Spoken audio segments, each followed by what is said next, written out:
자, 지금부터는 백지원 전 국민의힘 대변인과 함께하겠습니다. 어서 오십시오. 네, 안녕하세요. 자, 엘브리치 콜비 미 국방부 차관이 한국을 방문을 했습니다.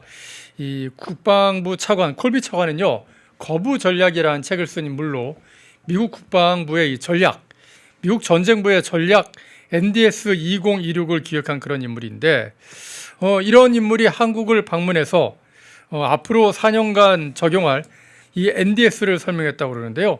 그러면서 한국은 한반도에서 북한 도발을 1차적으로 억제할 능력을 갖고 있고 미국은 제한적인 지원만 하게 될 것이다. 뭐 이런 얘기를 했다고 그럽니다.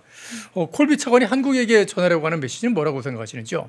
일단 먼저 차관급이 방문했다라는 것도 일본과 차이는 있는 것 같습니다. 예. 네, 일본에서는 이미 일본의 장관급 인사들과 그리고 미국 정부의 트럼프 정부의 주요 장관급 인사들이 네, 함께 만남을 갖기도 했었고 같이 훈련도 하고 그랬죠. 네, 그렇죠. 방위 대신이 직접 가서 고이즈미 대신이 직접 가서 헤그세스 장관과 함께 훈련을 하는 그런 모습들도 연출을 했는데 일단 우리나라에는 차관이 왔습니다. 차관이 왔고 미국이 철저히 미국의 이익의 기준에서 봤을 때 북한 안보 관련해서는 미국이 우리나라에게 도움을 주어서 얻을 실익이 없다라고 판단을 한 것 같고요. 다만 이제 중국 견제 용도로 주한미군의 필요성에 대해서는 공감을 하고 있는 상황인 것 같습니다. 그래서 지금 북한이 빠지고 중국이 들어갔다라는 것을 우리가 봐야 되는 것이고요. 그런데 참 우리 국민들 입장에서는 불안할 수밖에 없는 것이 지금의 정부와 이 민주당 정권이라는 것이 오랫동안 친북 성향을 보여왔습니다. 네, 그리고 지금 최근에는 이제 노골적으로 국민의 세금을 가지고 북한 신문을 사서 국회나 주요 공공기관에 배치하는 일까지 일어나고 있는데 지금 미국이 전쟁 계획을 전략을 지금 이야기를 했던 것들을 보면은 이제 북한 관련해서는 한국 스스로 해라라고 선을 그은 것으로 보입니다. 그런 것 때문에 지금 보시면 한반도에서 북한 도발을 억제할 수 있는 능력을 한국이 갖고 있다. 그리고 미국이 제한적인 지원을 하겠다라고 했는데 1차적으로는 한국이 억제할 수 있다라고 언급한 것은 어떠한 열전의 충돌 양상이 보이기 전에는 아마도 지금 미군이 앞으로는 직접 개입은 고려하지 않고 있다라는 메시지를 좀 보인 것 같고요. 북한의 비핵화라는 어젠다보다 중요한 것이 중국 견제. 그리고 지금 저도 계속해서 설명을 드립니다만은 중국은 전쟁을 준비하고 있는 국가입니다. 네, 그것 때문에 이제 앞으로 대중 견제의 기지로서 우리나라가 지리적으로 갖고 있는 의미가 있기 때문에 주한미군이 철수하는 일은 없겠지만 주한미군이 할 역할은 중국 견제에 대해서 최고 중요도를 갖고 있지 않을까라는 생각을 합니다. 이 엘브리치 콜비가 쓴 그 거부 전략이라는 책을 보게 되면은 미국의 제일 주적을 갖다가 이제 중국으로 규정을 하고요. 그 중공을 막기 위해서 미국이 뭐 우크라이나 전쟁, 뭐 중동에서 벌어지는 어떤 분쟁들 이런 거 다 필요 없고 다 전력을 모아서 중국을 막아야 하는데 집중해야 된다는 얘기인데 그러다 보니까 지금 이번에 이제 와서 한국도 북한과의 어떤 문제들 북한 너희가 직접 그 어떻게 보면 북한을 갖다 견제하고 해결해라는 그런 메시지를 전한 것 같은데요. 특히 좀 걱정되는 부분들이 이번에 나온 메시지 중에서 이 북한 비핵화라는 표현, 북한을 비핵화해야 된다는 표현이 원래는 이 NDS 국방 전략 안에 들어가 있었는데 그게 빠졌더라고요. 이거에 대한 부분들도 굉장히 걱정하는 분들이 많던데. 네, 이게 북한 비핵화에 더 이상 에너지를 쏟지 않겠다는 겁니다. 그것보다 시급한 것이 중국의 침략 이슈이기 때문에 다카이치 총리도 그래서 계속해서 중국이 대만을 침공할 시에 일본이 군사적 지원을 하겠다라는 입장을 표현을 했던 것이고요. 지금 마찬가지 맥락으로 앞으로 중국의 견제를 하기 위해서 중국의 이 실질적인 공격을 견제하기 위해서는 북한에 대한 이런 비핵화라는 어젠다보다 중공의 침략을 막는 것을 목표로 하는 게 중요하다. 그래서 지금 전략 전술이 수정이 된 것으로 보입니다. 근데 지금 미국이 과거에는 이제 우리나라처럼 방위, 그러니까 국방 방어한다라는 의미를 가지고 있었는데 전쟁으로 바꾼 것을 볼 때 전쟁의 발발 가능성을 염두에 두고 있다라고 저는 보입니다. 지금 이미 중국이 어제 오늘 이런 일을 벌인 게 아닙니다. 문재인 때부터도 그랬었고요. 그래서 어쿠스 안보동맹이 나왔던 시점도 생각을 해보면 중국이 전쟁에 대한 여러 가지 가능성들을 표출하고 있는 시기에 이제 대한한 안보동맹이 그렇게 등장을 했던 것으로 전 보고 있었고 그래서 윤석열 정부 때도 이후에도 여러 가지 안보 동맹을 강화하는 정책들이 있었던 겁니다. 네, 그리고 또 한 가지 설명드리면 지금 서해에 중국이 불법 구조물을 설치하고 있는데 예. 이게 윤석열 대통령 탄핵 정국에도 논란이 됐었고요. 윤석열 정부 때도 그렇게 했습니다. 그래서 정부가 직접 항의를 하기도 했습니다. 윤석열 정부 때는. 그런데 지금 이재명 정부 때는 그런 것도 하고 있지도 않죠. 예, 예. 네, 오히려 가서 샤오미 핸드폰으로 사진을 찍고 있다 보니 지금 미국은 다시 한번 대한민국 정부에게 중국 견제에 대한 의지를 확인하고 싶어하는 상황이 아닌가라는 생각이 듭니다. 특히 또 이제 콜비 차관이 와서 했던 말 중에서 하나가 이스라엘을 굉장히 칭찬하는 그런 얘기를 하면서 국가 안보의 어떤 모범 사례다 그렇게 얘기를 하면서 이스라엘처럼 한번 해보라 그런 얘기를 했는데요. 이건 또 어떻게 해석을 해야 될까요? 그런데 우리나라가 이스라엘처럼 일단 할 수가 없습니다. 국방 예산만 생각해도 네, 그렇게 할 수가 없고요. 그런데 지금 동맹국 중에서 이제 자국의 노력으로 자력으로 어떠한 군사 동맹으로서 유효한 가치를 증명한 국가를 이스라엘로 보고 있는 것 같은데 지금 그럼 한국이 그러하냐라고 생각했을 때 그렇지 않다고 느끼는 것 같습니다. 네, 그리고 지금 자본력이나 이제 국방 예산 같은 규모만 우리가 보더라도 이스라엘이 미국에 투자하고 있는 것과 한국이 미국에게 투자하고 있는 것은 규모가 차이가 있는 것이고요. 저런 발언이 나온 맥락도 철저하게 미국의 대통령으로서 미국의 정부의 이익, 미국의 국민의 이익을 위해서 저런 이야기를 한 것으로 저는 보입니다. 더 이상 미국 국민의 세금으로 다른 나라 안보를 위해서 굳이 쓰지 않아도 될 돈은 쓰고 싶지 않다라는 것이 지금 정부의 입장으로 우리가 보면 될 것 같습니다. 이스라엘처럼 만약 아이언돔을 한국에다 만들려면은 일단 돈도 어마어마하게 그 무기를 사야 되니까요. 네. 돈도 어마어마하게 들어갈 것이고 네. 또 이스라엘 같은 경우에는 여성도 징병되거든요. 네. 그러니까 자국의 안보를 위해서 어떤 국방비에 대한 투자나 또 인력적으로 징병을 하는 규모나 그게 과거와는 완전히 차원이 다른 상황일 텐데요. 그리고 일단 지금 한국 같은 경우에는 이스라엘과 아예 다릅니다. 정치적인 상황도 다르고 국민들의 정치 관념이 아예 달라요. 그러니까 어떤 것들이 다르냐면 지금 과거에 우리가 사드 배치하려고 했을 때 어떤 식의 반발과 선동이 이루어졌는지 아실 겁니다. 그러니까 한국 좌익들이 어느 정도로 국민들을 선동을 했고 지금까지 반미운동을 해왔는지 우리가 알고 있는데 그리고 그들의 영향력이 여전히 유효한 상황에서 사드보다 훨씬 큰 무슨 아이언돔 이야기도 나왔지만 그런 여러 가지 군사시설을 추가 설치할 수 있는 가능성이 지금 현저히 떨어지는 것이 사실이고요. 그러니까 이스라엘은 이제 공식적으로 미국의 전략적인 우방국으로 지금 가고 있는 거고 그런데 지금 대한민국이 갖고 있는 정체성은 이스라엘과 그냥 군사적인 상황만 놓고 똑같이 만든다고 똑같이 될 수 있는 상황은 아닙니다. 할 수 없는 걸 요구하고 있다. 네, 그리고 이스라엘이 지금 거기 이제 여러 가지 팔레스타인 분쟁이나 뭐 이런 것들이 있지만 그것과 우리나라의 북한이 계속해서 안보 위협을 가하는 것과는 또 다른 상황이고요. 똑같이 등치시켜서 보면 안 됩니다. 완전히 다른 상황이기 때문에 여러 가지 사항을 좀 더 고려를 해야 되는 거고 사드 배치 때만 하더라도 이제 경북에다가 배치를 한다고 했는데도 그때 당시에 경북도민들이 아주 많이 반발을 했었고 오히려 좌파들이 그쪽에 가서 여러 가지 뭐 전파라거나 그런 시위나 집회를 하면서 아주 국민들의 불안을 고조시킨 장면들도 있었습니다.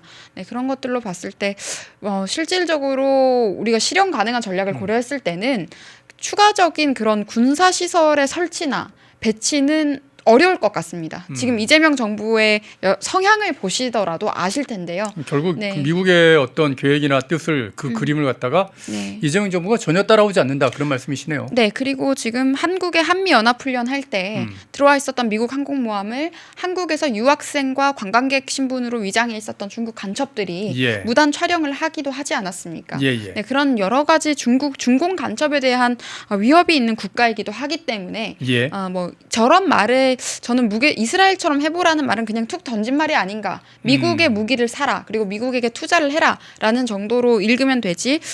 저는 더 깊은 뜻이 있어서 이야기했을 것 같지는 않습니다. 알겠습니다. 어쨌든 이번에 나온 발언이 미국이 이 그린란드를 사실상 이제 뭐 차지하게 되면서 골든돔, 그러니까 미국으로 날아올 수 있는 이 북극 항로를 통해서 미국으로 날아올 수 있는 이 미사일을 완벽하게 방어할 수 있는 그 발판을 마련했기 때문에 그래서 이 북핵 미사일이 만약에 날아오더라도 그걸 방어할 수 있으니까 자 이제 북핵 문제 미국 본토로 날아오는 북한의 미사일은 이제 없으니 이제 한국이 알아서 해. 이런 식으로 한국을 좀 제껴놓은 거 아닌가 하는 그런 분석도 나오고 있다는 네. 거, 예, 좀 말씀을 좀 드리겠습니다. 자, 이런 가운데 중공에서는 야, 정말 놀라운, 이게 뭐 일종의 쿠데타가 일어난 셈인데요. 네. 시진핑에 이어서 중공의 2인자라고 불리는 장유샤가 숙청을 당했습니다. 네. 이게 장유샤가 유일하게 시진핑이 어떤 폭주를 한다면 견제를 할 수 있을 만한 그런 인물인데 주말 사이에 숙청을 당하고 그 숙청의 이유에 대해서 월스트리트 저널이 이제 보도한 내용을 보니까 미국에 뭐 핵기밀을 유출했다 이런 혐의라는데 글쎄요, 이거 너무 좀 장유샤가 중공이 그래도 2인자인데 이런 내용을 갖다 유출했다? 믿기가 좀 어려운 내용이기도 하고 이게 이제 중국에서 나오는 그런 어떤 정보일 텐데 일단 이제 중공 안에서 권력 구조가 시진핑에게 집중되지 않습니까? 네. 이게 우리 동북아 안보에는 어떤 영향을 미칠 거라고 보시는지요? 시진핑이 아니더라도 네네. 시진핑의 대체자가 나타난다고 하더라도 중국이 변함없는 것은 공산당 일당 독재 국가라는 점입니다. 예. 네, 그래서 그런 점들을 우리가 고려를 했을 때 저는 장유샤 숙청을 이제 중국에서는 뭐 기밀을 유출했다 뭐 이런 예. 걸 이야기를 하고 있고 그렇게 보도가 되고는 있지만 중국이 준비하고 있는 전쟁의 전쟁의 위험에 대한 내용들을 대만 또는 미국 측에 알렸을 가능성은 있지 않나라는 생각을 합니다. 그러니까 이게 보도된 내용으로는 뭐 핵무기 기밀을 유출했다라고 하지만 실질적으로는 중국이 준비하고 있는 전쟁에 대해서 알렸을 가능성이 있다라고 저는 보이고요. 어허. 네, 그게 굉장히 위험한 상황이기 때문에 우리가 지금 주식이 오르고 있다. 한국 주식이 오르고 있다고 해서 마냥 기뻐하면 안 되는 상황이 국제 정세를 우리 내부의 정보를 통제한다고 벽을 쌓고 벽 안에 국민을 가둬놓는다고 해서 벽 바깥의 상황까지 통제할 수 있는 건 아닙니다.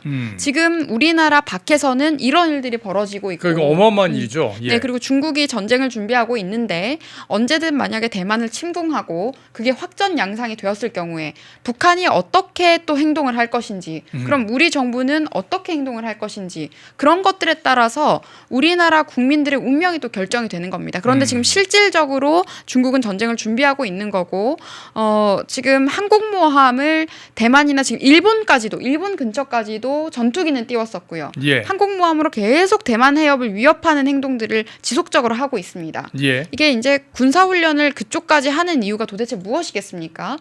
저는 이 정부에게 묻고 싶은 것이 그러면 중국을 사실 규탄해야 돼요.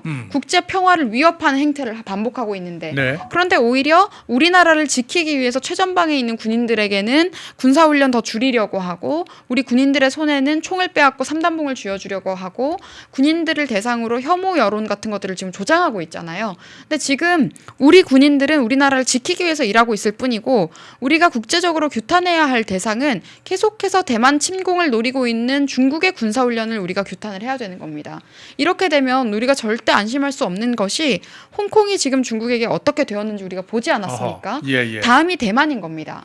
대만을 섬에 포위해서 저렇게 하고 나면 그 다음은 제주도일 가능성이 저는 높다고 생각합니다. 제주도와 오키나와가 타깃이 될 수가 있고요.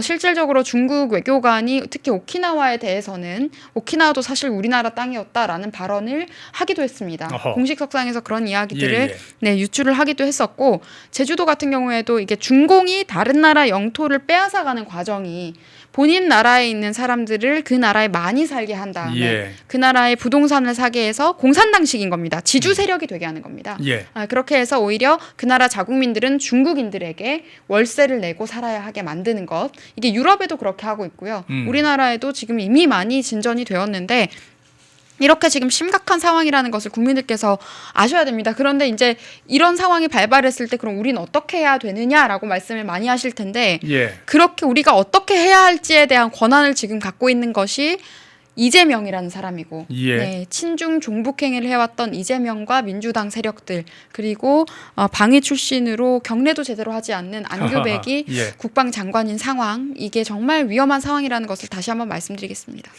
참 그 한국 바깥에서는 이렇게 국제 정세가 아주 급변하면서 격렬하게 움직이고 있는데 한국에서는 주식 5천 올라갔다고 다들 막 추포 쏘고 난린 것 같습니다. 자, 주말 사이에 있었던 또 큰 소식 중 하나가 이재명이 결국 이해운 이 기획예산처 장관 후보자에 대해서 지명 철회를 했습니다. 네. 자, 근데 이게 좀 궁금한 게 말입니다. 사실 지명 철회할 거라는 얘기상은 어느 정도 좀 된 상황이었었고요. 네. 그리고 언제 철회하냐가 참 중요한 상황이었었는데 네. 이해운에 대한 어떤 각종 비리가 튀어나오는 거는 진작부터였거든요. 네. 지명 초기부터였는데 네. 이걸 왜 이렇게 시간 끌다가 지금 청문회까지 다 마치고 이제서야 철회를 한 걸까요? 그러니까 이 이해운 장관 후보자를 처음부터 임명할 생각은 저는 전혀 없었던 것으로 보고 있었습니다. 이게 임명을 하는 과정에서 지명을 하는 과정에서 평판 조회라는 것이 있기 때문에 지금 뭐 청문회 과정에서 터져 나오거나 최근에 터져 나온 보도 내용들을 청와대는 진작에 이재명 청와대는 이미 작년에 다 파악을 해놓은 상황이었을 거라고 저는 생각을 하고요. 이게 여러분 지금은 잊혀져서 조금 가물하시겠지만 12월에 어떤 논란이 있었느냐면 민주당 장경태 성추행 논란이 있었습니다. 네, 그리고 그때 이제 통일교 관련해서 전재수 논란이 터져 나왔습니다. 맞아요. 근데 그러면서 그런 지금 이 이해운 논란이 계속해서 1월 달부터 저는 도구로 활용됐다고 보거든요. 덮을 이슈를 덮는 거군요. 네, 민주당 주요 정치인들을 잊혀지게 하는 게 이해운입니다. 이게 특히 장관 임명자이기 때문에 더 크잖아요. 그래서 저는 이해운을 가지고 또 보수가 보수를 공격하는 그림으로 다수의 국민들에게는 설명할 수가 있습니다. 이게 국민의힘을 지지한다고 하시더라도 바른정당 때 저 사람들이 어떻게 했고 이런 것들을 모르시는 분들이 있잖아요. 그럼 그냥 국민의힘에서 3선씩이나 했던 사람이 지금 이재명이 임명을 했는데 또 국민의힘이 공격하는 빌미를 제공을 한 겁니다. 그러니까 이게 국민의힘이 가열차게 이해운을 공격을 한다고 해서 국민의힘에게 또 득될 게 없는 거예요. 그러니까 손 안 대고 코 푼 겁니다. 그리고 지금 이 이해운 논란에서 승자는 이재명밖에 없습니다. 네. 실제로 지금 청와대에서 그러니까 청와대 이제 홍익표 정무수석이요. 이런 얘기를 하더라고요. 이해운 지명 철회를 하면서 콕 집어서 보수 정당에서 3선을 했지만 국민의 눈높이에 안 맞는다. 이런 얘기를 하면서요. 좀 더 구체적으로 보수 정당에서 세 차례나 국회의원을 했지만 안타깝게도 국민 주권 정부의 기획예산처 장관으로서는 국민 눈높이에 부합하지 못했다. 이게 굉장히 좀 의도된 그런 발언 같습니다. 네, 지금 참 지금 이재명 청와대 정무수석들이 일을 좀 잘하는 게 아닌가라는 생각을 했는데 이번에도 완전히 프레임을 씌워버렸죠. 그렇죠. 국힘에다 갖다 씌웠죠. 네, 보수 정당에서 3선씩이나 했으면 당연히 검증된 인사일 줄 알았는데 아니더라. 그런데 우리는 통합을 하기 위해서 이 사람을 선택했던 건데 앞으로도 맞추겠다라고 하면서 이번 내용들을 보시면 국민이라는 단어도 이제 민주당이 가지고 가려고 하고 있습니다. 국민의힘이 당명을 바꾸려고 하는 이 타이밍에 국민이라는 단어에 대한 대표성도 지금 민주당이 흡수하려고 하는 거거든요. 보시면 국민 눈높이란 말도 있고 국민 주권 정부 그러면서 국민이 이번에 브리핑에 많이 나왔어요. 통합, 국민 그리고 보수라는 단어를 민주당이 완전히 지금 흡수하고 있는 과정에 있다라는 것을 저는 좀 주의를 좀 드려야 될 것 같은데 당이 이런 걸 캐치를 아예 못하고 있는 것 같아요. 지금 이해운 공격 잘했다고 들떠할 때가 아닙니다. 완전히 이재명이 원하는 그림을 만들어준 겁니다. 저는 참 기가 막혔던 것은 개혁신당에서 천하람 의원이 어떤 경로인지 모르겠지만 이 바른정당 출신인 이해운 의원이 바른정당 현역 의원일 때 저질렀던 갑질 이런 것들이 지금 폭로가 됐는데 그 사람들이 대단한 일을 한 게 아니고 바른정당과 연관된 사람들이 거기에도 가 있고 이렇다 보니까 그런 사람들이 터트릴 수 있었던 거예요. 원래 알고 있는 사람들이니까. 그렇죠. 그럼 사실은 더 부끄러워해야 될 것 같은데 그걸 자랑을 하고 있고 그걸 자랑을 한다고 해서 우리 표가 되는 게 아닙니다. 왜냐하면 이해운이라는 사람에 대한 공격이 더 정교했어야 하는 이유는 이재명이 이 사람을 정치적으로 완전히 이용하고 있는 상황이었고 민주당이 크게 노력하지 않아도 알아서 국민의힘이나 뭐 바른정당 출신으로 구성되어 있는 개혁신당이나 이런 사람들이 공격을 해줄 것이다라고 생각을 했기 때문에 그렇게 되면 국민들이 보실 때는 보수가 보수를 공격을 한다. 그러니까요. 서로 싸운다고 아주 보이는 겁니다. 예. 결국 그렇게 계속해서 보여지는 거고 이 사람도 보십시오. 다른 지금 민주당에서 논란됐던 사람들은 자진 탈당 그리고 자진 사퇴 심지어 김경조차도 지금 자진 사퇴하지 않았습니까? 제명 전에 끝까지 버텼습니다. 그러니까 이해운 전 의원에 대한 평판을 제가 여러 경로로 들어봤을 때는 욕심이 많은 사람이라고 합니다. 그러니까 이게 절대 끝까지 놓지 않을 거라는 것을 안 거고 그들이 이미 알고 있었다. 네. 그 본인들이 이게 신념도 없이 왔다 갔다 한 사람이라는 것도 안 겁니다.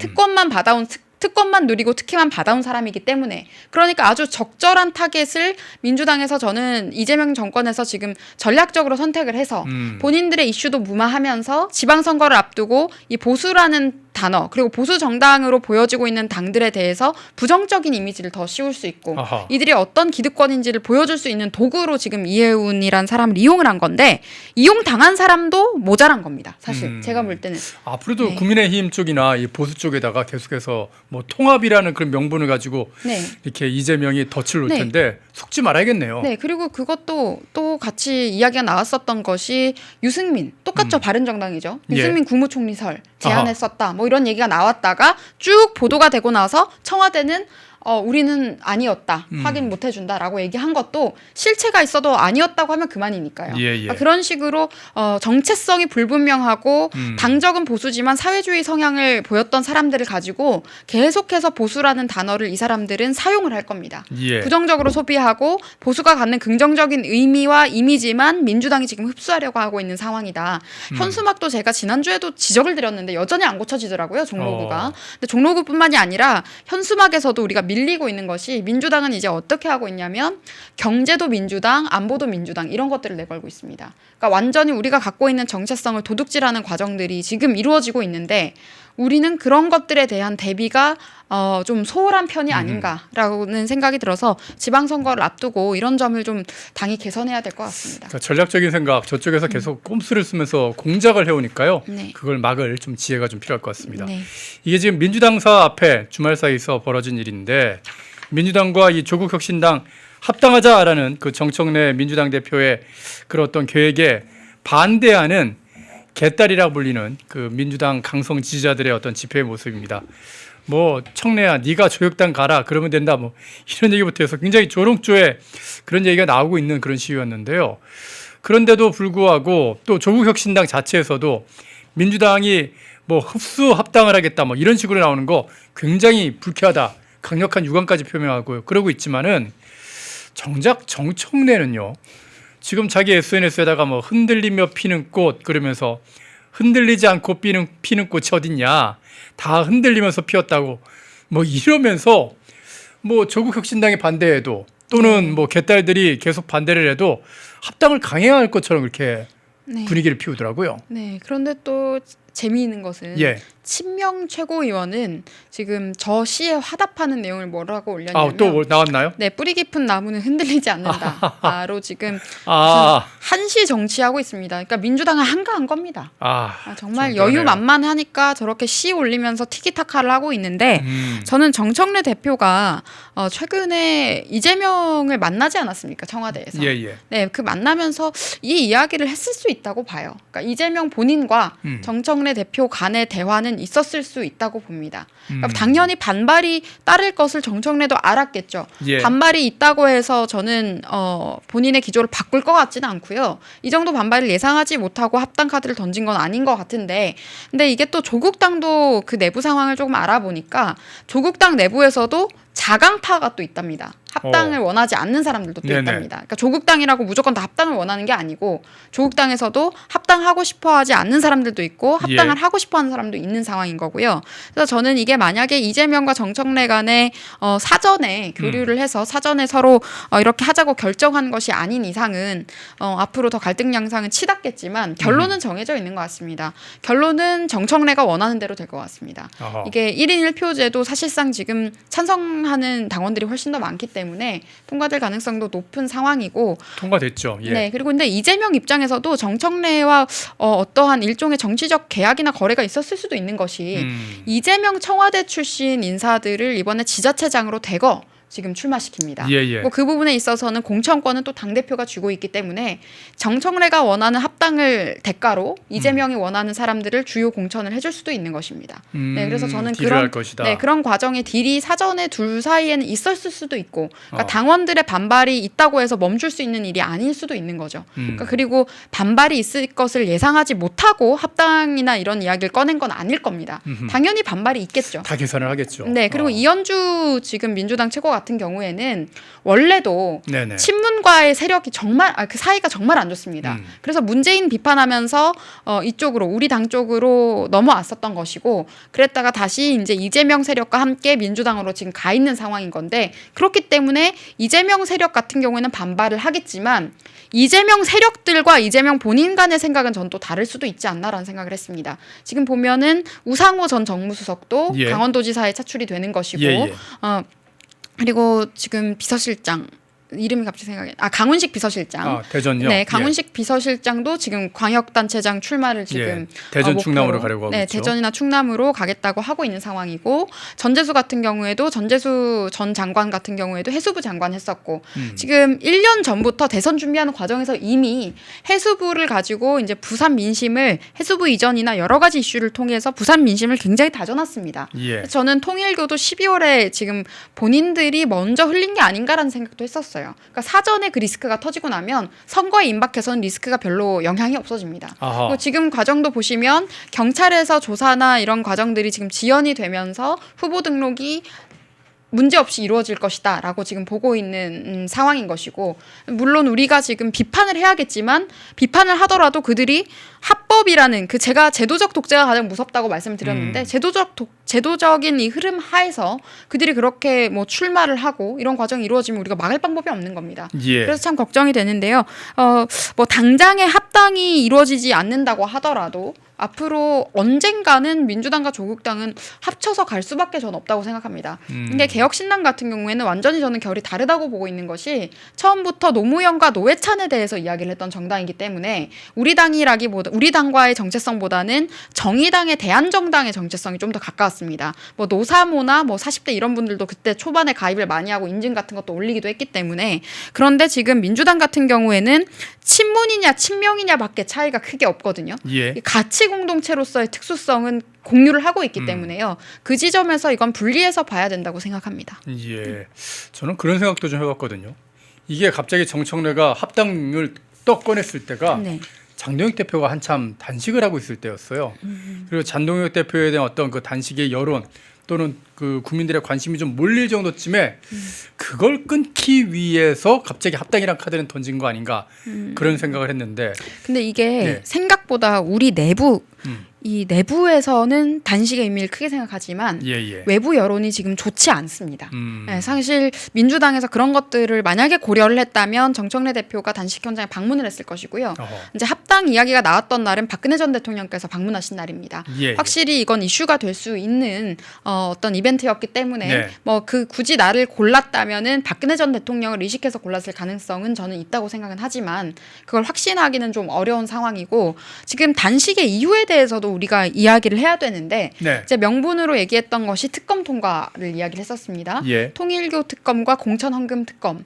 그런데 이게 그냥 그렇게 이야기를 하면 지금 여전히 작년 연말까지도 그리고 지금도 특검이라는 단어로 다수의 국민이 인식하고 있는 것은 내란 특검이에요. 그리고 우리 당에 씌워져 있는 이미지가 특검이라는 단어를 사용을 하면 별로 저는 안 좋다고 생각을 합니다. 그리고 지금 여러 방송들에서 지금 국민의힘과 친한 성향의 방송들에선 얘기를 하고 있지 않지만 합수본에서 통일교와 그리고 신천지에 대한 여러 가지 문제들을 지금 수사를 하고 있고 매일매일 보도가 터져나오고 있습니다. 부정부패와 이제 연루되어 있는 여러 가지 내용들, 국민의힘의 집단 당원 가입을 시켰던 것도 나오고 있습니다. 그러니까 이런 상황에서 우리가 계속해서 통일교 특검이라는 구호만 외친다고 해서 저 민주당이 씌우고 있는 프레임이나 공격에서 벗어나기는 굉장히 어렵습니다. 그리고 또 한 가지 저는 앞으로 당이 보완해야 할 논리는 통일교 특검만 계속 단어를 지금 붙이고 있는데 민주당은 통일교뿐만이 아니라 모든 종교에 대해서 하자. 붙이죠. 신천지도 같이 하고 모든 문제가 되는 종교에 대해서 하자라고 논리를 던지고 있는데 우리는 별도로 하자고 국민의힘은 지금 얘기를 하잖아요. 그 신천지 특검은 별도로 해야 된다고 하면서 근데 왜 별도로 해야 된다고 하는 건지에 대한 논리적 개연성이 좀 떨어진 상황입니다. 그러니까 우리 당을 지지한다고 하더라도 왜 그럴까에 대한 의구심이 생길 수가 있는 것이고 이게 논리에서 밀리게 되면 단식을 하고 건강을 해치고 고생을 하더라도 민주당에게 좋은 일이 생기는 결론이 되면 저는 안 된다고 생각을 하는데 지금 상황에선 여러 가지 구호나 이런 부분이 전략적으로 좀 모호성이 많다. 그래서 앞으로 좀 어허. 날카롭게 다듬어야 한다라는 생각은 합니다. 오늘 장동혁 대표가 퇴원을 했거든요. 네. 좀 퇴원해서 아직까지 당무 복귀를 본격적으로 한 건 아닌데 네. 지금 당무 복귀 해가지고 해야 될 일이 굉장히 많을 것 같습니다. 네. 뭐 지금 이제 당 내부에서는 네. 한동훈 전 대표의 제명권, 예, 네 예. 그리고 김종혁 최고 오늘 보니까 사실상 제명이 아닌가요? 예, 그게 이제 뭐였죠? 탈당 권고였기 때문에 네. 열흘 안에 탈당을 안 하면 제명되게 돼 있습니다. 네, 그래서 지금 이제 장동혁 대표가 지금 신경 쓰고 있는 것은 내부의 기강 확립인 그렇죠. 것 같습니다. 근데 예. 내부의 기강을 확립하면서도 동시에 외부의 적들이 아주 기민하고 예민하게 지금 움직이고 있기 때문에 이에 대한 전략적 대응도 지금 함께 해야 되는 상황인 것입니다. 그리고 이 신천지라는 그 프레임을 벗기 위해서는 우리가 먼저 신천지 특검을 하자고 했으면 전 되지 않나라는 생각을 합니다. 이 부분을 왜 그런 문제가 생기게 하고 있는지 혼선이 있는지는 그러니까 조금 이제 저는 따로 이해되지 하자. 않습니다. 뭐 우리가 그러니까 따로 해야 할 이유에 대한 따로 할 네. 그 논리를 좀 더 만들었으면 네, 하는 따로 그런 해야 바람인 네, 거죠. 따로 해야 할 이유에 대한 논리가 조금 부족하고 그것뿐만이 아니라 그 지난 대선도 그렇고 지지난 대선 때 이재명 캠프에 무슨 금색깔 옷을 입고 수염을 기른 사람이 임명장을 받고 사진을 찍은 적이 있어요. 종교 관련해서 맞아요. 특보라고. 그 대순진리회 쪽이었을 네, 거예요. 그게 어떤 종교인지 전 잘 몰랐는데 예, 예. 그런 종교들도 지금 뭐 임명장까지 받는 것을 보면 깊게 연루되어 있을 수 있기 때문에 그런 것들도 전반적으로 그냥 차라리 우리가 여러 가지 종교 특검으로 얘기를 하자라고 국민의힘이 먼저 얘기를 해버렸다면 민주당에게 끌려가지 않아도 됐을 거란 생각을 하고요. 예. 통일교라는 구호보다는 전재수 특검이라는 이야기를 하는 게 조금 더 정무적으로 맞지 않았나라는 생각도 듭니다. 그리고 공천 헌금 특검이라고만 할 것이 아니라 예를 들어서 강선우, 김경, 뭐 아니면 아하. 김병기 특검 이렇게 이야기를 민주당 사람 때문에 우리가 이 얘기를 하고 있다라는 것을 좀 더 용어의 명확성이 필요할 때인 것 같습니다. 예, 알겠습니다. 이런 하여튼 아이디어들 하여튼 국민의힘 쪽에서도 잘 청취를 하시고 저희 국민의힘의 저희 펜앤마이크가 굉장히 요즘은 기자들도 많이 나오고 있기 때문에 정보가 잘 전달이 될 테고 그리고 국민의힘에서도 저희 펜앤마이크 방송 유심히 본다고 그러는데 이런 내용들은 좀 아이디어 차원에서도 많이 좀 이용을 하면 좋을 것 같다 생각이 듭니다. 자, 백지원 전 국민의힘 대변인과 함께 정말 콜비 차관의 어떤 방안부터 시작해서 지금 장동혁 대표의 퇴원까지 국내외 소식들 한번 쭉 정리를 해봤습니다. 고생 많으셨습니다. 네, 감사합니다. 펜앤마이크에서 추천하는 영상도 보고 가세요. 다른 영상도 즐기시려면 구독 버튼을 꼭 눌러주세요.